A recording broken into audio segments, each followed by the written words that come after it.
এর আগের ভিডিওতে আমি তোমাদের সাথে শেয়ার করেছিলাম যে আমি একটা কোথাও মিনি ট্যুরে যাচ্ছি। অ্যাকচুয়ালি আমাদের সবার একটা ইনভিটেশন ছিল, আর আমি বহুদিন ব্যাগ গুছিয়ে এরকমভাবে কোথাও ঘুরতে যাইনি, তাই জন্য আমার কাছে এগুলো এখন মিনি ট্যুরই লাগে। তো ব্লগটা শুরু করছি সকাল থেকে।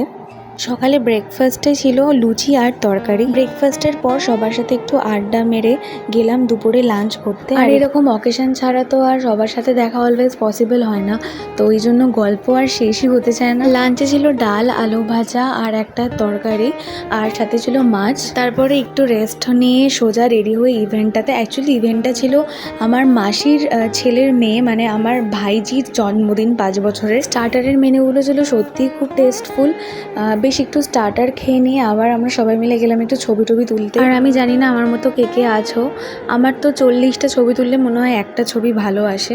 তারপর আবার একটু ফুচকা খেলাম, আর ফুচকা তো আমার খুবই ফেভারিট। তারপর শুরু হলো এই কেক কাটিং সেরিমনিটা। চলো তোমাদের সাথে একটু এন্ট্রি গেটটাও শেয়ার করে নিই যে কীরকমভাবে সাজিয়েছিল। আমার আরও অনেক ক্লিপস নেওয়ার ছিল, যেগুলো আমি একটাও নিতে পারি। আসলে এতদিন বাদে সবার সাথে দেখা হয়েছে, তো গল্পে গল্পে কখন যে সময়টা পেরিয়ে গেছে সত্যি বলতে বুঝতেই পারিনি। তো ডিনারের আইটেমগুলোও ছিল প্রত্যেকটা খুবই সুন্দর আর টেস্টফুল। সব কিছুর ক্লিপস আবারও নেওয়া হয়নি যথারীতি। তো এর মধ্যে আমার সব থেকে খেতে যেটা ভালো লেগেছে সেটা হচ্ছে মাটন, আর লাস্টেই শিকঞ্জিটা দিয়ে দিনটা শেষ করলাম।